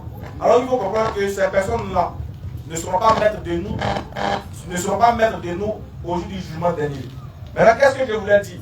Exactement, le monsieur a raison. Et on va voir ce que le Coran nous dit de l'attitude que le musulman doit tenir, doit avoir vis-à-vis de la société, vis-à-vis de ses frères musulmans, vis-à-vis de ses frères non musulmans, etc., etc. Parce qu'on ne lit pas le Coran. On dit on est musulman, mais on ne connaît pas notre religion. C'est ça qui nous pose problème. Voilà pourquoi les gens aussi sont découragés de nous. Voilà pourquoi les gens nous indexent. Ils aiment bien l'islam, mais ils n'aiment pas les musulmans. Vous ne voyez pas un peu le paradoxe? Ils aiment l'islam, mais les comportements des musulmans ne les plaisent pas. Voilà pourquoi nous sommes à faire le tri entre le djihad et le musulman. Mais le musulman, lui aussi, là, souvent aussi, quand même, il pose des actions aussi. Là, souvent, la minorité aussi pose des actions qui fait qu'on est indexé chaque fois. Quand tu allumes ta télévision, c'est attentat par-ci, attentat par-là. Quand tu allumes ta télévision, c'est djihadiste par-ci, c'est djihadiste par-là, c'est Boko Haram. Tout cela, quand les gens pensent net islam. Donc, du coup, qu'est-ce que nous, loin de ces attaques-là, qu'est-ce que nous, on peut faire intérieurement de nous pour pouvoir aider les gens à bien comprendre? Écoutez par exemple, un verset dans la sourate, d'abord on va prendre la sourate 41, à partir du verset 32 ici. Qu'est-ce qu'Allah dit? La bonne action et la mauvaise ne sont pas pareilles. Dieu dit, la bonne action et la mauvaise action ne sont pas pareilles. Repousse le mal par ce qui est meilleur. Allah dit, il faut repousser le mal. C'est le Coran en train de lire, les frères. Il dit, il faut repousser le mal par ce qui est le meilleur. Et voilà celui avec qui tu avais une animosité Non. devient-elle un ami chaleureux? Allez, dit, si tu repousses le mal par le bien, celui avec qui tu étais en parlant, celui avec qui tu avais une animosité, deviendra ton ami chaleureux. Mais combien de nous font ces genres d'actions-là? Qui ici, lorsque son ami lui a fait quelque chose, qu'il soit musulman ou pas, lui propose le bien en retour du mal? Qui? Nous tous ici, on répond au coup par la violence par violence. Il m'a tapé, attends-moi, elle rentre mon coup d'abord. Elle m'a fait ceci, attends-moi aussi, elle rentre pour moi. Elle m'a critiqué, non, donc moi aussi, elle va lui rendre service. On voit ça ici. Mais Allah dit, repousse le mal par le bien. De sorte que celui avec qui tu avais une animosité devient ton ami. Il a ajouté dessus un ami chaleureux, pas n'importe quel ami. On continue la lecture, frère. Mais ce privilège... Mais Allah dit, ce privilège-là, celui qui pardonne, celui qui fait le bien au détriment du mal, celui qui fait le bien, malgré qu'il a reçu le mal, celui qui pardonne, de sorte qu'il devient ami avec celui qui le déteste. Allah dit, c'est un privilège, mais il ne donne pas ça à n'importe qui. Ce privilège n'est donné qu'à ceux qui endurent. Il dit, ce privilège n'est donné qu'à ceux qui endurent. Qui endure ici parmi nous? Qui ici, il va voir quelqu'un en train de lui faire du mal, et puis il va accepter, il va endurer ça? Qui? On est tous faibles. On dit on aime Allah, on aime le messager Mohammed, mais on ne copie pas sur lui. On dit nous on fait sunna, mais en réalité on dit sunna, mais on ne fait pas sunna. Parce que le prophète il a été torpillé, il a été marginalisé, il a été insulté, il a été maudit, il a été frappé. Mais est-ce qu'il répondait par la violence? Comment il a fait? De que lui seul, de par son message, il y a aujourd'hui 1 milliard de musulmans. C'est parce qu'il a patienté, il a enduré certaines choses. Allez-y, lisez sa biographie, vous allez voir comment le monsieur a souffert. Pour que nous, aujourd'hui, on soit fiers de taper leur poitrine pour dire la vérité. Mais il y a un monsieur qui a commencé, il y a un aussi qui était au début, qui a vu, qui a entendu des choses. Sa famille a été victime de beaucoup de choses, des critiques, des calomnies, des mensonges. Qui parmi nous s'y peut patienter? Allez, dit, il lui donne ce privilège-là à ceux qui endurent. Vas-y. Et il n'est donné qu'aux possesseurs d'une grâce infinie. Et il dit que ce don-là, c'est une faveur qu'il fait à des gens bien précis. Oui, quelqu'un veut se convertir à l'islam. Takbir. Allah. Alhamdulillah, alhamdulillah. S'il est là, maintenant il peut venir se convertir rapidement. C'est bien. Toi, au moins, tu es sauvé. Alhamdulillah. Ceux qui ne sont pas musulmans qui m'entendent, ne partez pas à la maison. Hein. C'est-à-dire, si nous on s'en va, vous restez. Tant que vous n'êtes pas musulmans, restez ici. Ah oh, ici là. Alhamdulillah, voici ce que nous disons tous les jours. Voilà, Alhamdulillah, Alhamdulillah, encore une fois. Nous étions semaine passée à Nyansoué, à Bangourou, pour acte 2. À Bangourou, acte 2. Voilà, on va dire Alhamdulillah, par la grâce d'Allah. Nous avons fait pratiquement peut-être 19 personnes qui sont converties à l'islam à Bangourou, à Nyansoué. Et au total, nous avons 32 convertis dans cette zone-là. Donc, disons, c'est la grâce d'Allah et l'islam qui triomphe. Bon, nous sommes à Toumoudi encore une fois. Le frère qui arrive, il veut se convertir à l'islam. Comme on le dit, à l'islam, c'est sans obligation. Et devenir musulman, c'est pas de devenir djoula. Hein, tu deviens musulman, tu pratiques l'islam. Voilà, tu n'as pas besoin de croire à la mort de qui que ce soit pour être sauvé. Et à partir du moment où tu te convertis à l'islam, Allah te pardonne tes péchés passés jusqu'à maintenant. Est-ce que tu comprends? Il efface même complètement, il donne une seconde chance, c'est le Coran, et il convertit ton mal en bien. C'est le Coran qui le dit. Donc pour devenir musulman, ce n'est pas obligatoire. Tu lèves les textes droits, comme ça. Voilà, et la communauté musulmane, on va répéter avec toi pour te dire, tu es en famille, tu viens d'arriver, tu es une nouvelle personne qui vient d'arriver, et tu seras bien encadré, Inch'Allah. Donc tu lèves le micro, ce que je vais dire, tu répètes la même chose en arabe, et ensuite on donne la traduction en français pour que tu ne sois pas perdu. Ce que j'ai dit à ma conversion, voilà la signification. On répète après moi. Il faut dire Ashhadu. Ashhadu. An. La ilaha. Illallahu. Wa ashhadu. Anna. Muhammadan. Abduhu.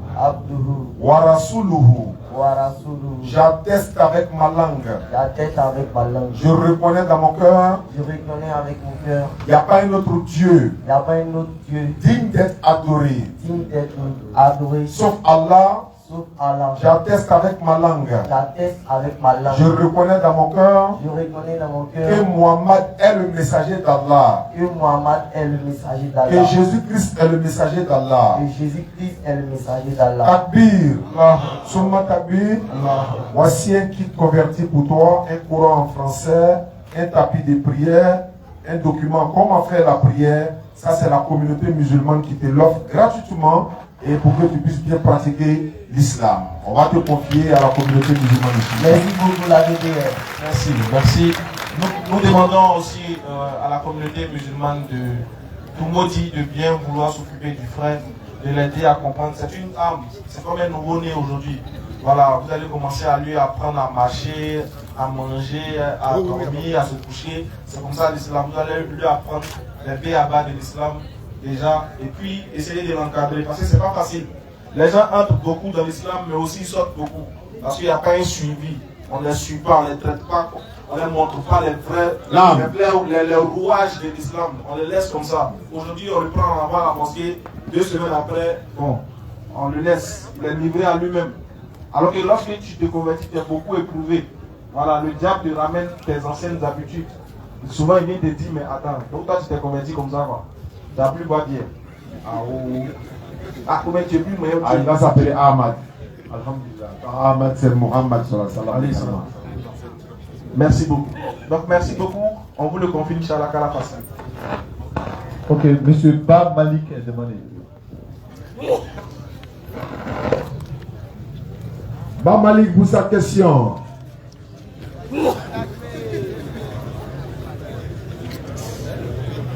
Wa alaykoum salam. Wa alaykoum salam wa rahmatullahi wa barakatuh.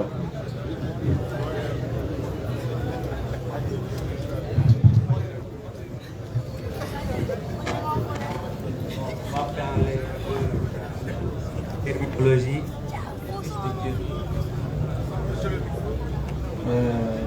J'aimerais pour les lecteurs qu'ils nous lisent Jean 20, 31. Non.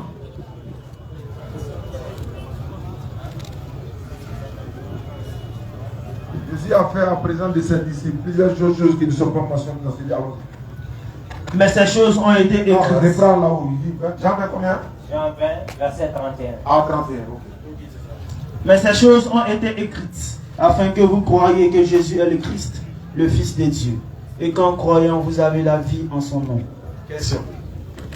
La question est que, après avoir lu et compris ce verset, est-ce qu'un chrétien a le droit de nous braquer un verset du livre de Jean pour nous prouver la divinité de Jésus? Ça, c'est ma première question. Bon, deuxième chose. Allons-y. J'aimerais aussi qu'on me lise Acte 9.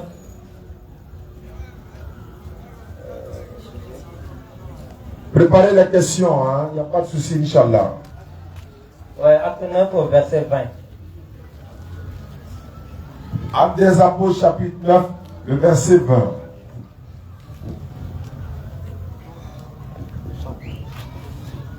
Et aussitôt, il prêcha dans les synagogues que Jésus est le Fils de Dieu.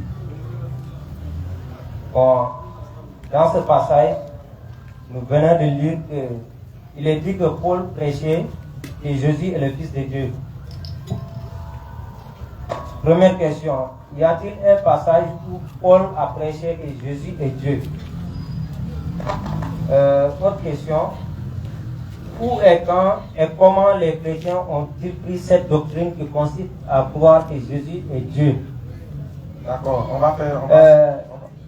C'est bon? Il est terminé. C'est le même contexte. Allez-y. Bon, ces chrétiens qui croient que Jésus est Dieu, ne sont-ils pas en contradiction avec Paul qui prêchait que Jésus est le Fils de Dieu? D'accord. Fini, c'est toujours la terminologie le Fils de Dieu. Je reviens dans le Coran aussi. Allons-y, bismillah. Ok. J'aimerais aussi qu'on me lise dans le Coran le chapitre 9 au verset 30.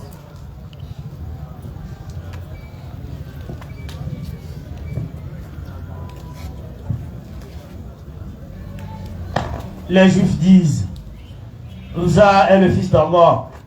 Et les chrétiens disent, le Christ est le fils d'Allah. Telle est leur parole de leur bouche. Ils imitent le dire des mécréants avant eux. Car là, les anéantissent. Comment écartent-ils la vérité? Okay. Dans ce verset, il est dit que les Juifs disent que Uzzaïr est le fils d'Allah, c'est-à-dire le fils de Dieu, et que les chrétiens disent que Jésus est le fils de Dieu. Bon, ça, couramment, nous entendons que Jésus est le fils de Dieu. Mais j'aimerais savoir à quelle occasion, ou bien qu'est-ce qui a poussé aux Juifs de dire que Uzzaïr est le fils d'Allah. Il y avait... Alhamdulillah Rabbil Alamin, on va aller rapidement. Uzzaïr alayhi salatu wa salam, qu'on appelle Esdras. Hein? Les Juifs disent Esdras est le fils d'Allah, simplement, quand j'ai vu le tafsir, parce qu'il avait mémorisé la Torah. Il a mémorisé la Torah, parce que Esdras, après que, voilà, il y a eu beaucoup d'événements qui sont passés, il est venu avec son âne, Allah l'a ressuscité, après 100 ans et tout ça, quand il est retourné chez lui, et ils lui ont dit que non, Nabuchodonosor est venu détruire sa ville et tout ça. Et ils lui ont dit non, il avait caché une Torah quelque part. Donc ils ont dit que Nabuchodonosor est venu, il a détruit la Torah, il a tout gâté et puis il est parti.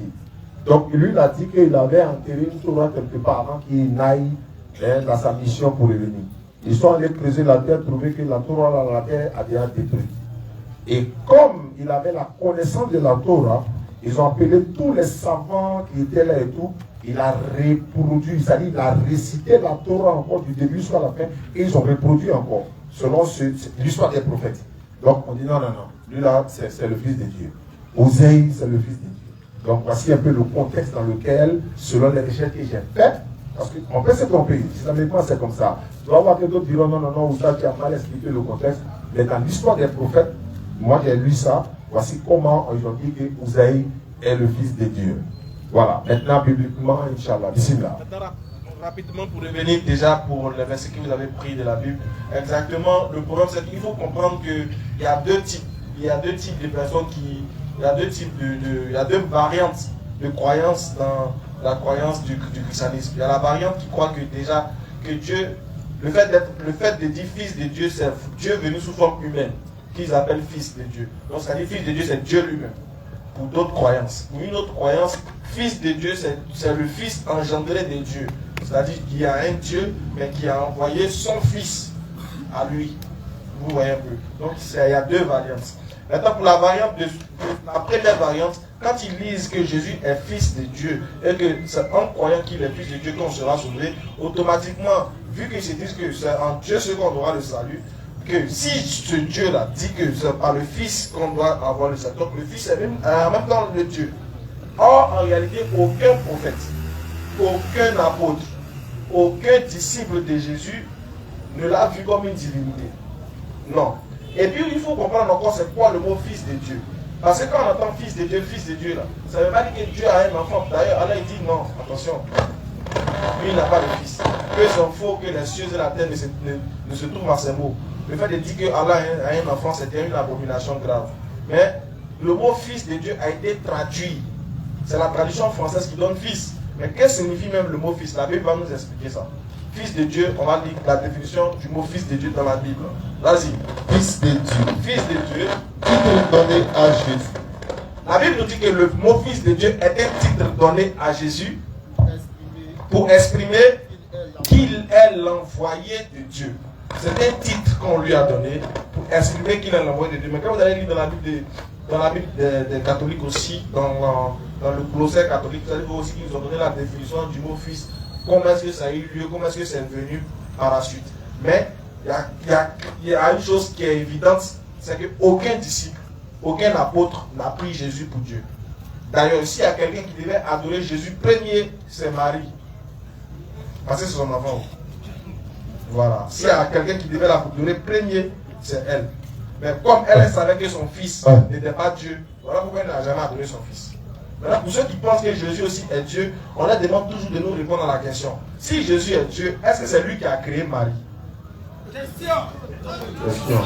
Question, hein? Ça, c'est question. Si tu es parti à gauche, là, qui t'a demandé ça là-bas, là, c'est gâté. Hein? Si mon regard, si tu as demandé ça là-bas, là, ah, nous, on serait déjà parti. Nous, on est déjà parti, hein? Ah. Tu demandes maintenant, si il est Dieu, est-ce que c'est lui qui a créé Marie? Les frères, assurons-nous, puis réfléchissons. Si c'est lui qui a créé Marie, si tu as croisé un homme qui dit c'est Jésus qui a créé Marie, là, il faut prendre ton bagage, il faut partir. Il faut plus t'arriver devant lui encore. Voilà, il faut plus t'arriver devant lui. Il faut te dire qu'il est déchargé. Voilà, c'est le déchargé. Madame, c'est bon? C'est bon, non? J'avais posé la question concernant les enseignements de Paul qui prêchait que... C'est pareil, Paul n'a jamais prêché la divinité de Jésus. Lui, c'est pareil. Toi, tu vas dans tous les apôtres, vous lisez... Il dit Dieu est le chef de Christ. Voilà, vous lisez chaque épître, vous allez voir... Là, peut-on dire qu'ils sont en contradiction avec Paul? Ouais, mais c'est ce que je suis en train de vous dire. Il dit, ni aucun apôtre, aucun disciple n'a dit qu'il était Dieu. Personne, quand même personne. Il n'y a pas un être humain qui peut dire qu'il est Dieu. À part ceux d'aujourd'hui là. Tu vois non? Il n'y a pas un être humain qui peut dire qu'il est Dieu, à part ceux d'aujourd'hui. Mais chacun a sa croyance, et puis bon, alhamdulillah. Quand on donne la bonne compréhension. Prochaine question, s'il y en a rapidement, s'il n'y en a pas, on va Traoré Abdoulaye. Ok.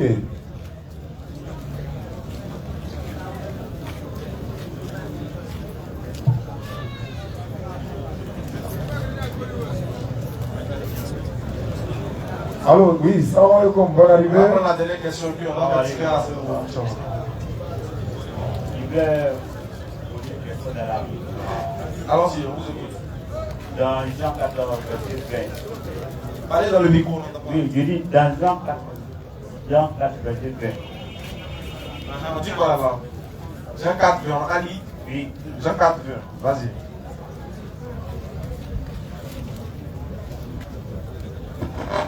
Nos pères ont adoré sur cette montagne. Et vous dites, vous, que le lieu où il faut adorer est à Jérusalem. Femme, lui dit Jésus. Dans Jean 4, c'est où Jésus parlait à la femme canadienne. Femme, lui dit Jésus, crois-moi, l'heure vient où ce ne serait ni sur cette montagne, ni à Jérusalem que vous adorerez le Père. Je voulais savoir, c'est quel lieu?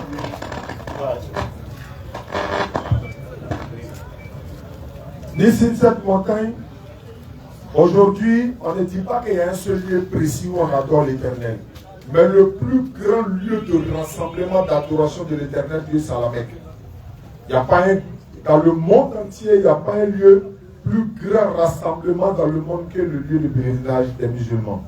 Donc on peut faire allusion à ça sans même le confirmer à 100%, sauf si quelqu'un nous montre un autre lieu plus grand que ça. Mais c'est vrai qu'on adore l'Éternel Dieu partout, mais le plus grand lieu d'adoration aujourd'hui dans toutes les communautés, c'est l'islam. C'est la Mecque. Non. Inch'Allah. Merci beaucoup pour ta question. Monsieur Palais, c'est ça? Bonsoir, chers frères. Micro. Moi, je vais savoir. Bonsoir, tonton. Dans le micro, bonsoir dans le micro. Bonsoir, monsieur. Bonsoir, bonne arrivée. Question? Moi, je vais savoir. Jésus, il est mort, puis il est ressuscité. Je vais savoir.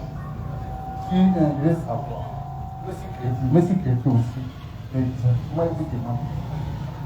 Jésus est mort à cause de mon péché. Il est mort, il est ressuscité. D'accord. Si vraiment il est mort. Il est mort, il est ressuscité. Je suis chrétien.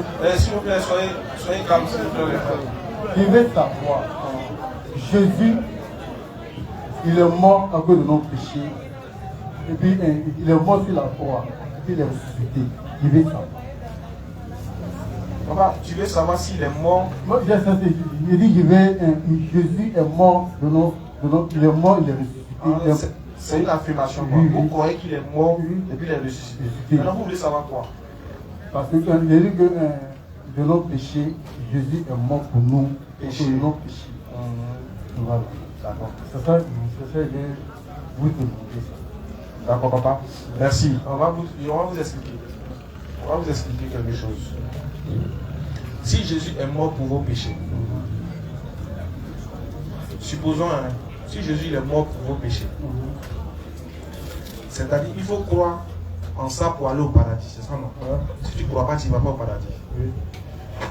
Je veux savoir, est-ce que Abraham, vous connaissez Abraham, non? Voilà, Abraham. Est-ce que lui, il a cru en Jésus? Est-ce que Jésus est mort pour les péchés d'Abraham, par exemple? Du peuple d'Abraham, ceux qui ont suivi Abraham là, ceux qui ont suivi Abraham là, et puis ils sont morts là. Est-ce que Jésus est mort pour les péchés? Non, il est mort pour nous, pour nos péchés. S'il vous plaît, s'il vous plaît. S'il vous plaît. Allez, ça va aller. Ne faites pas ça, ne faites pas ça. Je vais savoir, dans le monde entier, les prophètes sont venus là, ils sont partis, ils sont morts. Jésus seul, il est mort pour nous à cause de nos péchés. Dans le monde là, il est mort, dans le monde entier. Jésus, le Fils de Dieu. Ça, c'est pour ça que lui, c'est le mort, il est ressuscité. Je vais faire une deuxième question. Oui. C'est pas grave. Je vais dire quoi? Depuis qu'il est mort, depuis que vous dites que Jésus est mort pour vos péchés, est-ce que vous avez arrêté les péchés? Moi. Question. Tout le monde est pécheur. Je sais. Tout le monde est pécheur. Comme il est mort. Il est mort pour nos péchés. Il est mort pour effacer nos péchés, non? Il effacer nos péchés. Voilà. Maintenant, quand vous péchez, depuis il est mort, est-ce que vous avez arrêté les péchés, mais vous continuez les péchés? Non, il peut faire des fautes. Il peut vraiment faire des fautes. Mais après, il peut me manger, je me dis pardon à Dieu. Tu peux pécher, non? Il peut pécher, mais il fait des fautes. Il me mange même pas à Dieu. Donc, après la mort de Jésus, les gens continuent de pécher, c'est ça? Oui. Les gens continuent de pécher. Oui. Même les chrétiens aussi continuent de pécher. Tout le monde pêche. Sauf qu'ils viennent demander pardon. Pardon à Dieu. Vous savez pourquoi il vous a posé la question? Oui. C'est-à-dire quoi? Oui. Vous dites qu'il est venu mourir pour que vos péchés soient pardonnés. Oui. Que vos péchés soient effacés. Oui. Alors, après sa mort, vous continuez de pécher. S'il vient mourir encore là, vous allez continuer de pécher. S'il vient mourir encore, vous allez continuer de pécher. Ça veut dire quoi? C'est qu'il y a quelque chose qui n'est pas bien. Quelque chose qui n'est pas bon. Je vais vous expliquer, papa. Il y a quelque chose qui ne colle pas. Si on a tué Satan, est-ce que tu as péché? Non. Tu as vu, non? Si on tue Satan, toi, tu n'as plus péché. Mais si on tue Jésus, est-ce que tu n'as pas péché? Non. Je dis que Jésus ne peut pas mourir. Jésus ne peut pas mourir. Jésus ne peut pas mourir. Parce qu'il est mort pour nous de nos péchés. Il est parti non. Attends, il me dit. C'est vrai, si tu permets. En fait, quand moi je vous entends parler, j'ai une sorte de pitié en fait. Je sens en vous. En fait, le monsieur il est honnête dans sa foi. Il est sincère dans sa foi. Comprenez-le. Il n'est pas dans la vérité. Donc nous, quand on voit ça là, ça nous fait mal. Voilà, c'est vrai que souvent on rit. Fait partie de la douleur, ça fait mal. Quand tu es né dans une religion 40 ans, 50 ans, et puis on vient te dire non, Jésus n'est pas mort pour ses péchés. Alors que si tu es né dans ça, c'est-à-dire chrétien, musulman, oui, on est des frères. Si tu es des frères, mais il y a d'autres qui disent que non, Jésus n'est pas Dieu. On va arriver là-bas. On va arriver là-bas d'abord. C'était pour dire quoi? Si vous êtes la partie là qui n'est pas bonne, vous dites que Jésus il est mort. Il est mort pour nous, encore il est. Et puis Dieu dit qu'il est Dieu encore. Est-ce que Dieu meurt? Hey. Même Moreau. Donc qu'est-ce que je vais dire? Pour revenir au péché là, je voulais vous amener à comprendre que tant que Satan n'est pas mort, tant que Dieu n'a pas tué Satan, on va continuer de pécher. On va continuer de pécher jusqu'à ce que Dieu dit que c'est bon. Ce qui veut dire, en réalité, Jésus n'est pas venu mourir pour pécher de quelqu'un. Parce que s'il était venu mourir pour vos péchés, vous allez arrêter de pécher. C'est comme s'il est venu convaincre. Il est mort pour que le péché là n'existe plus. À quoi servit sa mort si après on va pécher? Normalement, sa mort devait nous exclure du péché. sa mort devait anéantir le péché, détruire le péché. Vu que sa mort n'a rien fait, Satan il est là, il continue de nous faire pécher. Aujourd'hui on va pécher, demain on va pécher, et après demain on péchera et on péchera. Parce qu'il y a un qui est là qui n'est pas encore mort, Satan. Maintenant on va laisser faire les péchés là. Si Jésus, pour vous, il est venu mourir pour vos péchés, les péchés de Judas, qui paye, qui prend ça? Judas. Lui, il a trahi Jésus. Judas a trahi Jésus. Le fait de trahir Jésus, c'est un péché. C'est un péché, oui. Maintenant, ceux même qui ont attrapé Jésus aussi, ils l'ont cloué. C'est un péché aussi. Maintenant, ceux-là, c'est un péché. Le péché qu'ils ont fait là, c'est Jésus qui prend encore. Tu vois que c'est pas cohérent en fait. C'est-à-dire, nous on vient, on tue quelqu'un qui est mort pour nos péchés. Et regardez par exemple, on dit non, Jésus est mort pour nos péchés. Si on dit nous tous par exemple, il est mort pour nos péchés, il arrive, il est né. On dit il est né à Bethléem, qui régnait Hérode. Et en songe, l'ange vient dire à Joseph, prends l'enfant là, avec sa maman, fuyez, allez-y vous cacher en Égypte. Pourtant, il est venu pour sauver même le péché de Hérode même. Mais il s'écarte de Hérode pour aller en Égypte, pour aller se cacher. Oh, il est venu pour mourir pour nos péchés. Maintenant, si Hérode le tuait des petits là, c'était pas mieux. Et qu'est-ce qui se passe? On dit il a fui, ils sont partis en Égypte. Hérode est fâché, il a attrapé tous les enfants de son âge, il les a tous tués. À cause de qui? À cause de Jésus. Ils ont tué tous les enfants. Mais il fallait venir automatiquement pour les sauver de ça. Ça fait un. Deux, lui il s'en va se cacher. On dit au retour, il vient, on dit non, Hérode est mort, hein, mais son enfant est régné sur le trône. Donc là, il dit ne venez pas passer par le chemin. Allez-y à Nazareth, cachez-vous là-bas jusqu'à aussi l'enfant va quitter. Bon, il est venu nous sauver maintenant de quoi? Hérode est là, tuer les gens sont là. Donc nous disons non, on ne meurt pas pour pardonner le péché de quelqu'un. Mais c'est ton comportement, quand tu te repens, tu viens vers Dieu là, il te pardonne tes péchés. Adam a dit, disons, Moïse a dit à son peuple, suivez-moi, je vais vous envoyer sur la terre promise. Ceux qui m'écoutent et tout ça, quand tu crois en Moïse là, c'est fini. C'est la parole de Dieu. Tu es sauvé, tes péchés sont pardonnés. Quand tu crois à Abraham, à son époque, en ce moment, Jésus n'est même pas là.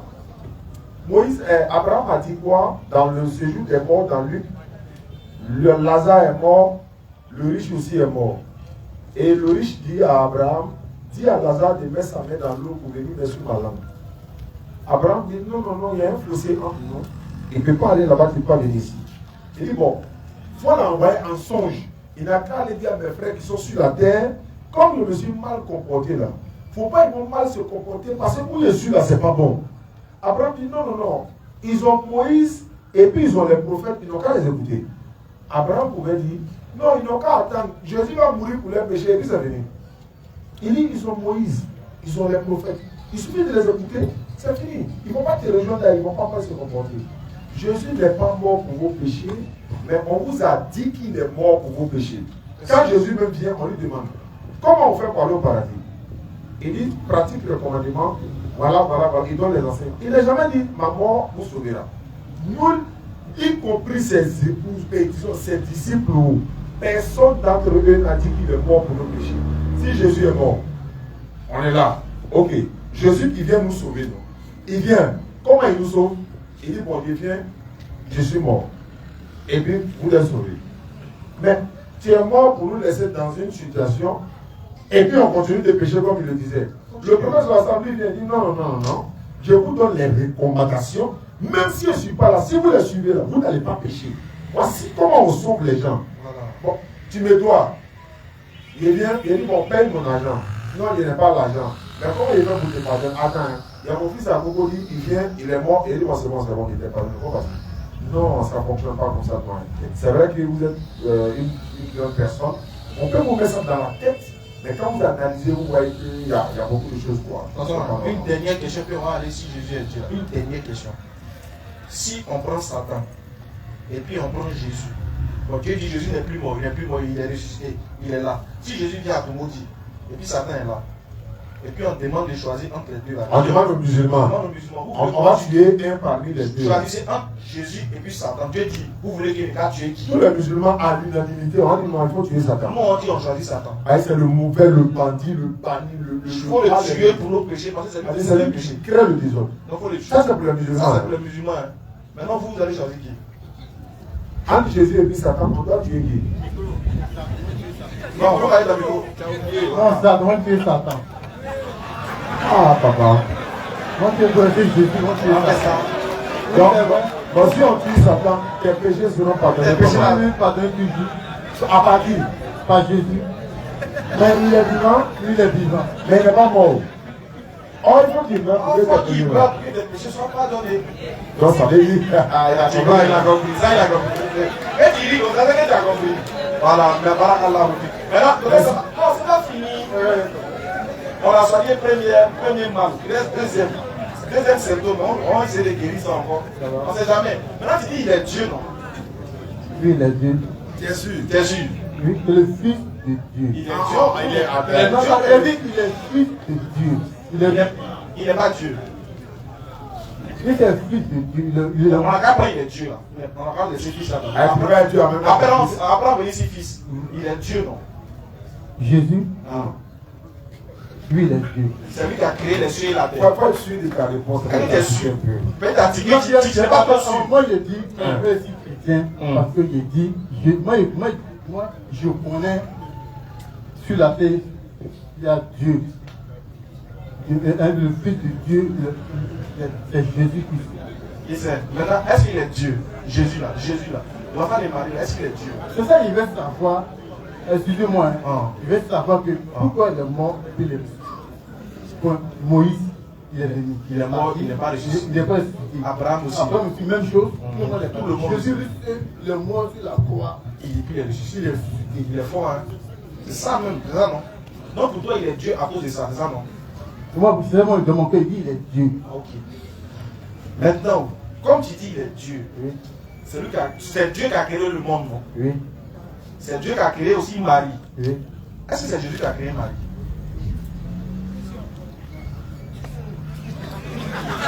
C'est ça, il a dit. Attends. C'est ça, il a dit. Tout ça, c'est la même chose. C'est Jésus qui a créé. Dieu là. Il dit que il est ressuscité parce que moi, il y a tout qui l'a tué. C'est ça, et puis Marie. Papa, est-ce que c'est Jésus qui a créé Marie? Ah mais attends. C'est lui qui a visité. Tonton, je réponds. Est-ce que c'est Jésus qui a créé Marie? Ça peut t'amener à comprendre comment Non, c'est Dieu. Ah, c'est pas Jésus, non? C'est Dieu. C'est pas Jésus, non? Oui, c'est Dieu. Mais c'est pas Jésus.